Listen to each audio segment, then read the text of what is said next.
تو ہم نے اس کو اسحاق کی اور اسحاق کے بعد یعقوب کی خوشخبری دی۔ اس نے کہا اے میرے بچہ ہوگا، میں تو بڑھیا ہوں اور یہ میرے میاں بھی بوڑھے ہیں، یہ تو بڑی عجیب بات ہے۔ انہوں نے کہا کیا تم اللہ کی قدرت سے تعجب کرتی ہو؟ اے اہل بیت، تم پر اللہ کی رحمت اور اس کی برکتیں ہیں، وہ لائق تعریف ہے، بڑا ہے۔ پھر جب ابراہیم سے خوف جاتا رہا اور ان کو خوشخبری بھی مل گئی تو قوم لوط کے بارے میں لگے ہم سے بحث کرنے۔ بے شک ابراہیم بڑے تحمل والے، نرم دل اور رجوع کرنے والے تھے۔ اے ابراہیم، اس بات کو جانے دو، تمہارے پروردگار کا حکم آ پہنچا ہے اور ان لوگوں پر عذاب آنے والا ہے جو کبھی نہیں ٹلنے کا۔ اور جب ہمارے فرشتے لوط کے پاس آئے تو وہ ان کے آنے سے غمناک اور تنگ دل ہوئے اور کہنے لگے کہ آج کا دن بڑی مشکل کا دن ہے۔ اور لوط کی قوم کے لوگ ان کے پاس بے تحاشا دوڑتے ہوئے آئے اور یہ لوگ پہلے ہی سے انتہائی بےہودہ حرکتیں کیا کرتے تھے۔ لوط نے کہا کہ اے بھائیو، یہ جو میری قوم کی لڑکیاں ہیں یہ تمہارے لیے جائز اور پاک ہیں، تو اللہ سے ڈرو اور میرے مہمانوں کے بارے میں مجھے بے آبرو نہ کرو۔ کیا تم میں کوئی بھی شائستہ آدمی نہیں؟ وہ بولے تم کو معلوم ہے کہ تمہاری ان بیٹیوں کی ہمیں کچھ حاجت نہیں، اور جو ہماری غرض ہے اسے تم خوب جانتے ہو۔ لوط نے کہا اے کاش مجھ میں تمہارے مقابلے کی طاقت ہوتی یا میں کسی مضبوط قلعے میں پناہ لے لیتا۔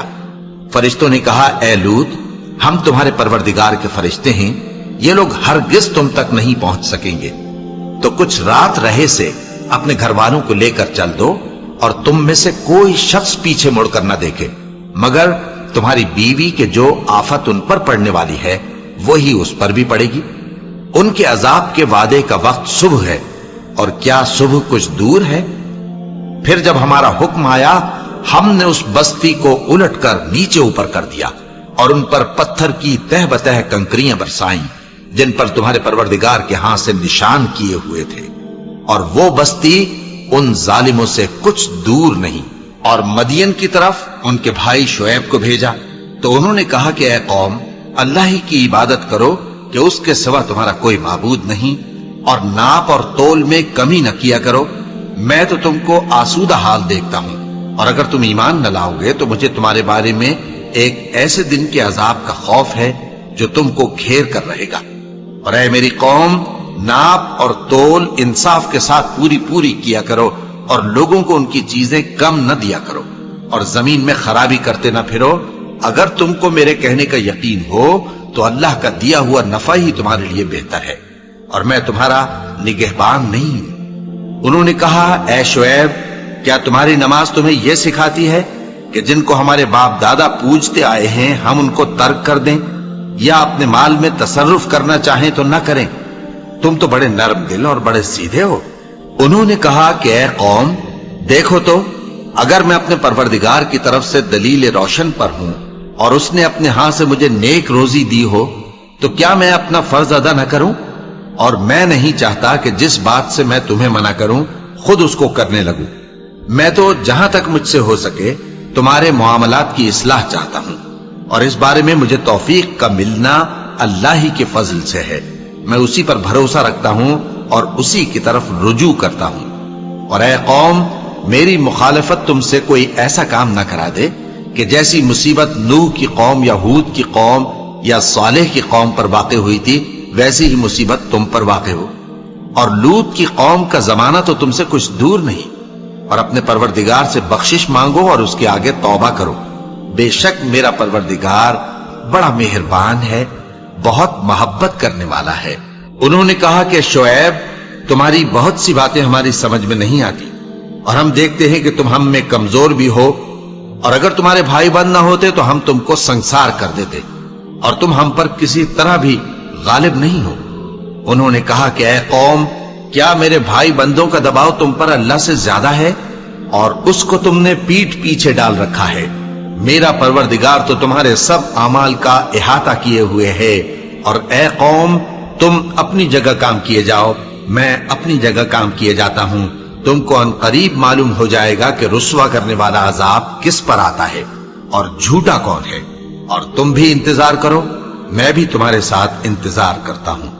اور جب ہمارا حکم آ پہنچا تو ہم نے شعیب کو اور جو لوگ ان کے ساتھ ایمان لائے تھے ان کو تو اپنی رحمت سے بچا لیا، اور جو ظالم تھے ان کو چنگھاڑ نے آ دبوچا، تو وہ اپنے گھروں میں اوندھے پڑے رہ گئے، گویا ان میں کبھی بسے ہی نہ تھے۔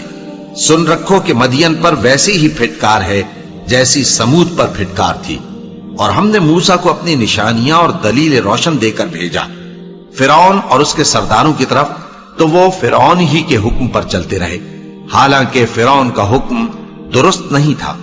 وہ قیامت کے دن اپنی قوم کے آگے آگے چلے گا، پھر ان کو دوزخ میں جا اتارے گا، اور جس مقام پر وہ اتارے جائیں گے وہ برا ہے۔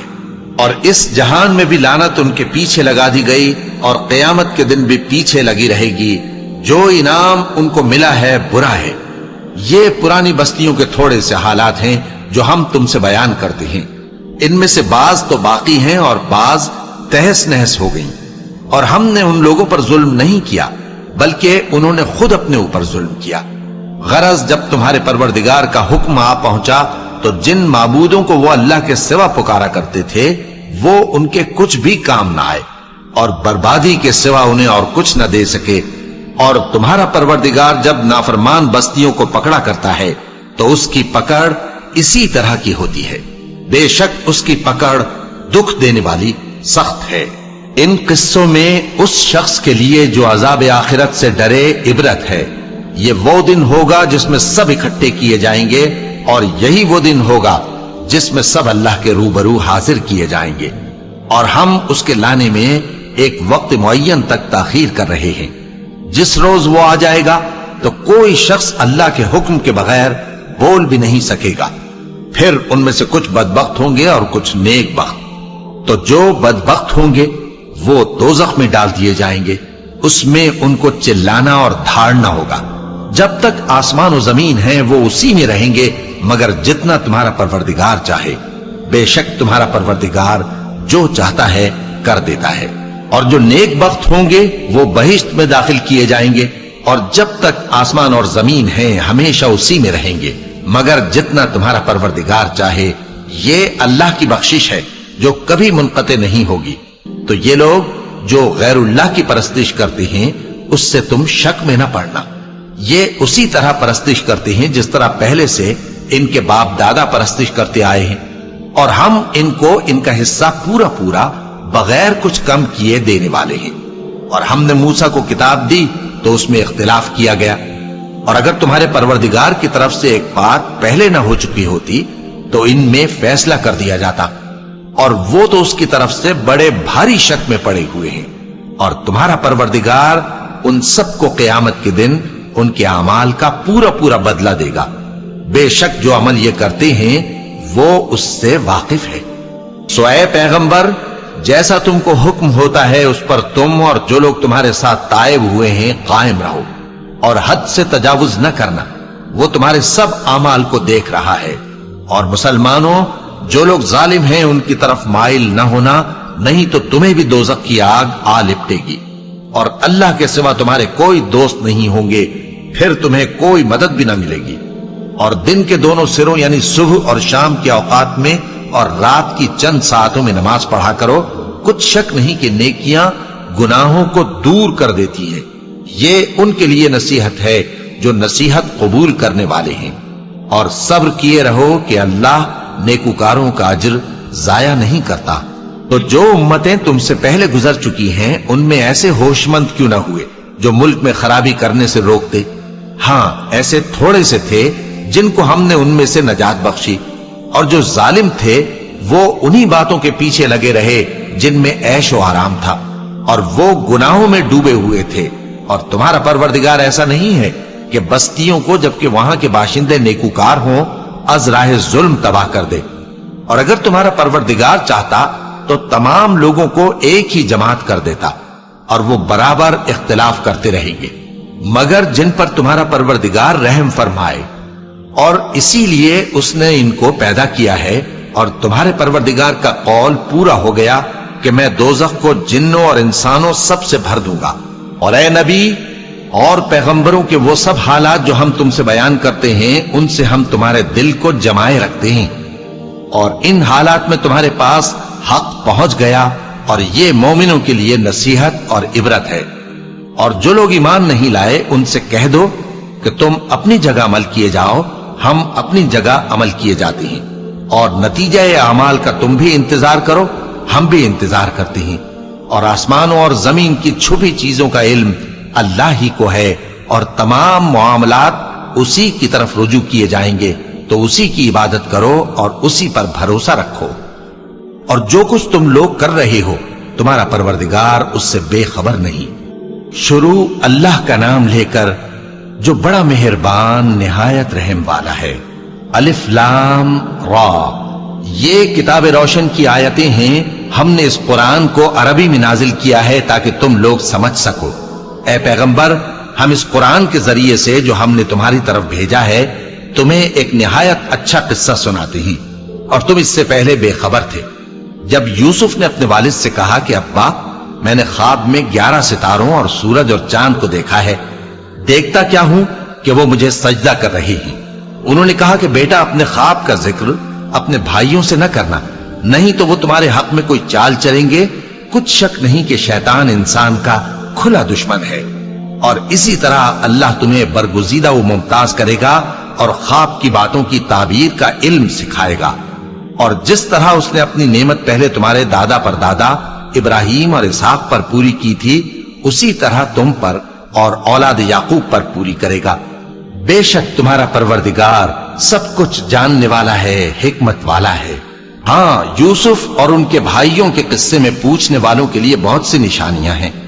جب انہوں نے آپس میں تذکرہ کیا کہ یوسف اور اس کا بھائی ابا کو ہم سے زیادہ پیارے ہیں، حالانکہ ہم جماعت کی جماعت ہیں، کچھ شک نہیں کہ ابا کھلی غلطی پر ہیں۔ یوسف کو یا تو جان سے مار ڈالو یا کسی ملک میں پھینک آؤ، پھر ابا کی توجہ صرف تمہاری طرف ہو جائے گی، اور اس کے بعد تم نیک لوگوں میں ہو جاؤ گے۔ ان میں سے ایک کہنے والے نے کہا کہ یوسف کو جان سے نہ مارو، کسی اندھے کنویں میں ڈال دو کہ کوئی راہگیر اسے نکال کر کسی دوسرے ملک میں لے جائے گا۔ اگر تم کو کرنا ہی ہے تو یوں کرو۔ یہ مشورہ کر کے وہ اپنے والد سے کہنے لگے کہ ابا جان، کیا سبب ہے کہ آپ یوسف کے بارے میں ہمارا اعتبار نہیں کرتے، حالانکہ ہم اس کے خیر خواہ ہیں؟ کل اسے ہمارے ساتھ بھیج دیجئے کہ خوب میوے کھائے اور کھیلے کودے، ہم اس کے نگہبان ہیں۔ انہوں نے کہا کہ یہ امر مجھے غمناک کیے دیتا ہے کہ تم اسے لے جاؤ، یعنی وہ مجھ سے جدا ہو جائے، اور مجھے یہ بھی خوف ہے کہ تم کھیل میں اس سے غافل ہو جاؤ اور اسے بھیڑیا کھا جائے۔ وہ کہنے لگے کہ اگر ہماری موجودگی میں کہ ہم ایک طاقتور جماعت ہیں اسے بھیڑیا کھا گیا تو ہم بڑے نقصان میں پڑ گئے۔ غرض جب وہ اس کو لے گئے اور اس بات پر اتفاق کر لیا کہ اس کو اندھے کنویں میں ڈال دیں، اور ہم نے یوسف کی طرف وحی بھیجی کہ ایک وقت ایسا آئے گا کہ تم انہیں ان کے اس سلوک سے آگاہ کرو گے، اور ان کو اس وحی کی کچھ خبر نہ ہوگی۔ اور یہ حرکت کر کے وہ رات کے وقت باپ کے پاس روتے ہوئے آئے، کہنے لگے کہ ابا جان، ہم تو دوڑنے اور ایک دوسرے سے آگے نکلنے میں مصروف ہو گئے اور یوسف کو اپنے اسباب کے پاس چھوڑ گئے تو اسے بھیڑیا کھا گیا، اور آپ ہماری بات کو گو ہم سچ ہی کہتے ہیں باور نہیں کریں گے۔ اور ان کے کرتے پر جھوٹ موٹ کا لہو بھی لگا لائے۔ یعقوب نے کہا کہ یوں نہیں ہے، بلکہ تم اپنے دل سے یہ بات بنا لائے ہو۔ اچھا، صبر، کہ وہی خوب ہے، اور جو تم بیان کرتے ہو اس کے بارے میں اللہ ہی سے مدد چاہیے۔ اور اب اللہ کی شان دیکھو کہ اس کنویں کے قریب ایک قافلہ آوارد ہوا اور انہوں نے پانی کے لیے اپنا سقا بھیجا، تو اس نے کنویں میں ڈول لٹکایا، یوسف اس سے لٹک گئے۔ وہ بولا، زہے قسمت، یہ تو ایک لڑکا ہے، اور اس کو قیمتی سرمایہ سمجھ کر چھپا لیا۔ اور جو کچھ وہ کرتے تھے اللہ کو خوب معلوم تھا، اور انہوں نے اس کو تھوڑی سی قیمت یعنی معدود چند درہموں پر بیچ ڈالا، اور وہ اس سے بیزار ہو رہے تھے۔ اور مصر میں جس شخص نے اس کو خریدا، اس نے اپنی بیوی سے جس کا نام زلیخا تھا کہا کہ اس کو عزت و اکرام سے رکھو، عجب نہیں کہ یہ ہمیں فائدہ دے یا ہم اسے بیٹا بنا لے۔ اس طرح ہم نے یوسف کو سرزمین مصر میں جگہ دی، اور غرض یہ تھی کہ ہم ان کو خواب کی باتوں کی تعبیر سکھائیں۔ اور اللہ اپنے کام پر غالب ہے، لیکن اکثر لوگ نہیں جانتے۔ اور جب وہ اپنی جوانی کو پہنچے تو ہم نے ان کو دانائی اور علم عطا کیا، اور نیکوکاروں کو ہم اسی طرح بدلہ دیا کرتے ہیں۔ اور جس عورت کے گھر میں وہ رہتے تھے اس نے ان کو اپنی طرف مائل کرنا چاہا، اور دروازے بند کر کے کہنے لگی یوسف جلدی آؤ۔ انہوں نے کہا کہ اللہ پناہ میں رکھے، وہ یعنی تمہارے میاں تو میرے آقا ہیں، انہوں نے مجھے اچھی طرح سے رکھا ہے، میں ایسا ظلم نہیں کر سکتا، بے شک ظالم لوگ فلاح نہیں پائیں گے۔ اور اس عورت نے ان کا قصد کیا اور انہوں نے اس کا قصد کیا۔ اگر وہ اپنے پروردگار کی نشانی نہ دیکھتے تو جو ہوتا سو ہوتا۔ یوں اس لیے کیا گیا کہ ہم ان سے برائی اور بے حیائی کو روک دیں، بے شک وہ ہمارے چنے ہوئے بندوں میں سے تھے۔ اور دونوں دروازے کی طرف بھاگے، آگے یوسف پیچھے زلیخا، اور عورت نے ان کا کرتا پیچھے سے پکڑ کر جو کھینچا تو پھاڑ ڈالا، اور دونوں کو دروازے کے پاس عورت کا خاوند مل گیا۔ تو عورت بولی کہ جو شخص تمہاری بیوی کے ساتھ برا ارادہ کرے اس کی اس کے سوا کیا سزا ہے کہ یا تو قید کیا جائے یا اسے دکھ کا عذاب دیا جائے۔ یوسف نے کہا اسی نے مجھ کو اپنی طرف مائل کرنا چاہا تھا، اور اس کے خاندان میں سے ایک گواہ نے گواہی دی کہ اگر اس کا کرتا آگے سے پھٹا ہو تو یہ سچی اور یوسف جھوٹا ہے، اور اگر کرتا پیچھے سے پھٹا ہو تو یہ جھوٹی اور وہ سچا ہے۔ سو جب اس کا کرتا دیکھا تو پیچھے سے پھٹا تھا، تب اس نے زلیخا سے کہا کہ یہ تمہارا ہی فریب ہے، اور کچھ شک نہیں کہ تم عورتوں کے فریب بڑے بھاری ہوتے ہیں۔ یوسف اس بات کا خیال نہ کر، اور زلیخا تو اپنے گناہ کی بخشش مانگ، بے شک خطا تیری ہی ہے۔ اور شہر میں عورتیں گفتگویں کرنے لگیں کہ عزیز کی بیوی اپنے غلام کو اپنی طرف مائل کرنا چاہتی ہے اور اس کی محبت اس کے دل میں گھر کر گئی ہے، ہم دیکھتی ہیں کہ وہ کھلی گمراہی میں ہے۔ پھر جب زلیخا نے ان عورتوں کی گفتگو جو حقیقت میں دیدار یوسف کے لیے ایک چال تھی سنی، تو ان کے پاس دعوت کا پیغام بھیجا اور ان کے لیے ایک محفل مرتب کی، اور پھل تراشنے کے لیے ہر ایک کو ایک ایک چھری دی، اور یوسف سے کہا کہ ان کے سامنے آؤ۔ جب عورتوں نے ان کو دیکھا تو ان کا روب حسن ان پر ایسا چھا گیا کہ پھل تراشتے تراشتے اپنے ہاتھ کاٹ لیے، اور بے ساختہ بول اٹھی کہ اللہ پاک ہے، یہ آدمی نہیں، یہ تو کوئی بزرگ فرشتہ ہے۔ زلیخا نے کہا تو یہ وہی ہے جس کے بارے میں تم مجھے تانے دیتی تھی، اور بے شک میں نے اس کو اپنی طرف مائل کرنا چاہا مگر یہ بچا رہا، اور اگر یہ وہ کام نہ کرے گا جو میں اسے کہتی ہوں تو قید کر دیا جائے گا اور ذلیل ہوگا۔ یوسف نے دعا کی کہ پروردگار جس کام کی طرف یہ مجھے بلاتی ہیں اس کی نسبت مجھے قید پسند ہے، اور اگر تو مجھ سے ان کے فریب کو نہ ہٹائے گا تو میں ان کی طرف مائل ہو جاؤں گا اور نادانوں میں سے ہو جاؤں گا۔ پس ان کے رب نے ان کی دعا قبول کر لی اور ان سے عورتوں کا داؤں ٹال دیا، بے شک وہی تو سننے والا ہے، جاننے والا ہے۔ پھر باوجود اس کے کہ وہ لوگ ان کی بے گناہی کے نشان دیکھ چکے تھے، ان کی رائے یہی ٹھہری کہ کچھ عرصے کے لیے ان کو قید ہی کر دیں، اور ان کے ساتھ دو اور جوان بھی داخل زندہ ہوئے۔ ایک نے ان میں سے کہا کہ میں نے خواب دیکھا ہے، دیکھتا کیا ہوں کہ شراب کے لیے انگور نچوڑ رہا ہوں۔ دوسرے نے کہا کہ میں نے بھی خواب دیکھا ہے، میں یہ دیکھتا ہوں کہ اپنے سر پر روٹیاں اٹھائے ہوئے ہوں اور پرندے ان میں سے کھا رہے ہیں، تو ہمیں ان کی تعبیر بتا دیجئے کہ ہم تمہیں نیکوکار دیکھتے ہیں۔ یوسف نے کہا کہ جو کھانا تم کو ملنے والا ہے وہ آنے نہیں پائے گا کہ میں اس سے پہلے تم کو اس کی تعبیر بتا دوں گا۔ یہ ان باتوں میں سے ہے جو میرے پروردگار نے مجھے سکھائی ہیں۔ جو لوگ اللہ پر ایمان نہیں لاتے اور آخرت کا انکار کرتے ہیں، میں نے ان کا مذہب چھوڑ دیا ہے، اور میں اپنے باپ دادا ابراہیم اور اسحاق اور یعقوب کے مذہب پر چلتا ہوں۔ ہمیں شایع نہیں ہے کہ کسی چیز کو اللہ کے ساتھ شریک بنائیں، یہ اللہ کا فضل ہے ہم پر بھی اور لوگوں پر بھی، لیکن اکثر لوگ شکر نہیں کرتے۔ اے میرے قید خانے کے رفیقو، بھلا کئی جدا جدا آقا اچھے یا اللہ جو اکیلا ہے سب پر غالب ہے؟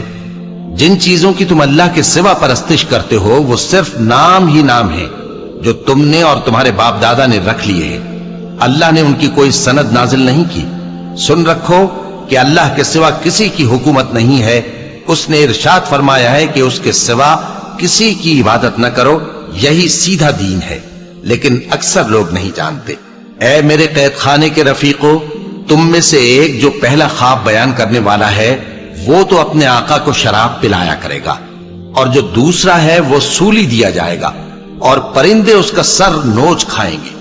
جو بات تم مجھ سے پوچھتے تھے وہ فیصل ہو چکی ہے، اور ان دونوں میں سے جس کی نسبت یوسف نے خیال کیا کہ وہ رہائی پا جائے گا، اس سے کہا کہ اپنے آقا سے میرا ذکر بھی کر دینا۔ پھر شیطان نے اسے ان کا اپنے آقا سے ذکر کرنا بھلا دیا، اور یوسف کئی برس قید خانے ہی میں رہے۔ اور بادشاہ نے کہا کہ میں نے خواب دیکھا ہے، دیکھتا کیا ہوں کہ 7 موٹی گائیں ہیں جن کو 7 دبلی گائیں کھا رہی ہیں، اور 7 خوشے سبز ہیں اور 7 خشک۔ اے درباریوں، اگر تم خوابوں کی تعبیر دے سکتے ہو تو مجھے میرے خواب کی تعبیر بتاؤ۔